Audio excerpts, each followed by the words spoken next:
Hello friends, आज एक नई स्टोरी के साथ मैं आपके बीच में उपस्थित हुआ हूँ। स्टोरी अच्छी लगे चैनल को सब्सक्राइब ज़रूर कीजिए। हेलो दोस्तों, यह ज़्यादा पुरानी कहानी नहीं है। एक दिन एक लड़का जो कि एक कंपनी में काम किया करता था, उसे किसी भी भूत प्रेत पर कोई विश्वास नहीं था। वह भूत प्रेत को बस दिमाग का भ्रम मानता था। एक दिन उसके कंपनी में कुछ काम बढ़ गया था, जिसके कारण उसे घर वापस आने में देर हो गया। वह अपने ऑफिस से देर रात को निकला। वह अपने बाइक से था। कुछ दूर चलने के बाद उसका बाइक खराब हो गया। अब अपनी बाइक को पैदल ही लेकर चल दिया। कुछ दूर के बाद उसे एक बस स्टॉप दिखा। वह कुछ देर वहां रुक गया।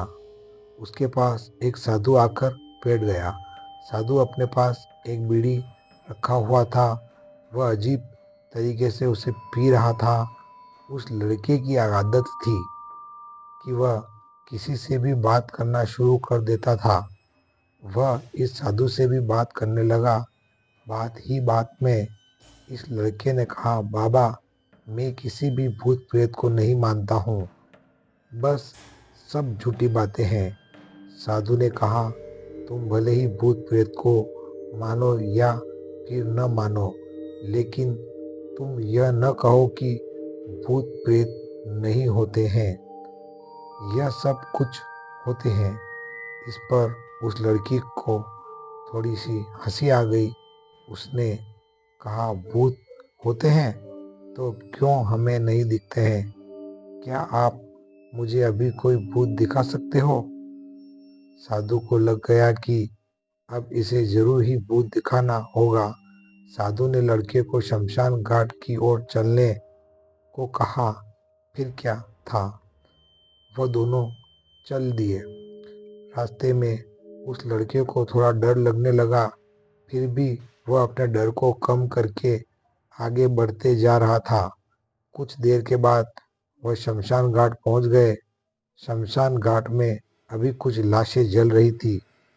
साधु ने उसको एक ऐसे स्थान पर बैठाया जहां कुछ समय पहले ही लाश जली थी।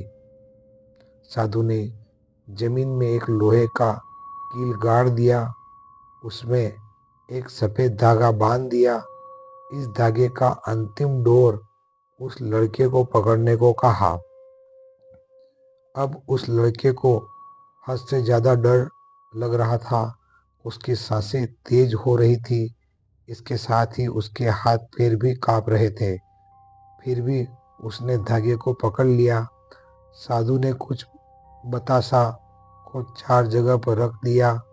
सारे बतासे उस धागे की पास ही एक लाइन में रखे हुए थे। उसके बाद साधु ने लड़के को सावधान किया, अभी कुछ आत्मा इसको खाने आएगी। जब तक वह इसको खाकर चले न जाए, तब तक तुम अपने हाथ के धागे को छोड़ना मत। यदि तुम ऐसा करते हो तो तुम्हें नुकसान हो सकता है। फिर साधु से मंत्र पढ़ना शुरू कर दिया। कुछ मंत्र पढ़ने के बाद साधु ने उस लड़के को आंखें बंद करने को कहा। फिर कुछ देर बाद ही आंखें खोलने को कहा। जब उस लड़के ने आंख खोला तो वह जो देख रहा था, उसे उसके ऊपर विश्वास ही नहीं हो रहा था। वास्तव में वहां 4 आत्मा थी जो कि बतासे खा रही थी। लेकिन जब उसने ये देखा कि उसके पड़ोस में रहने वाले व्यक्ति की आत्मा भी वहां है, जो कि कुछ दिन पहले ही मर गए थे, तो उसके हाथ से धागा छूट गया।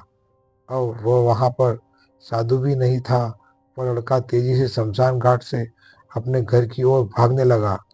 जब वह अपने घर की ओर जा रहा था तो उसे पीछे से कोई उसका नाम लेकर बुला रहा था। उसको पीछे से कई तरह की आवाजें आ रही थी। उस लड़के ने पीछे मुड़कर नहीं देखा। अपने घर जाने के बाद उसने यह सब कुछ अपने माता पिता को बताया। फिर वह अपने कमरे में सो गया। अगले दिन उसकी आंख उसी शमशान घाट में खुली और उसी स्थान पर जहाँ उसने आत्मा को देखा हुआ था, उसके बाद वह दिमागी तौर पर बीमार रहने लगा। इसलिए मित्रों, भूत प्रेत आदि सब होते हैं। यदि भगवान है तो प्रेत भी हैं, यह सत्य है। आपको मेरी ये छोटी सी कहानी कैसी लगी? अच्छी लगी हो चैनल को सब्सक्राइब जरूर करें, लाइक करें, शेयर करें, कमेंट करें। एक नई स्टोरी के साथ आपके बीच में कल फिर उपस्थित होऊंगा। जय श्री राम, भारत माता की जय, वंदे मातरम।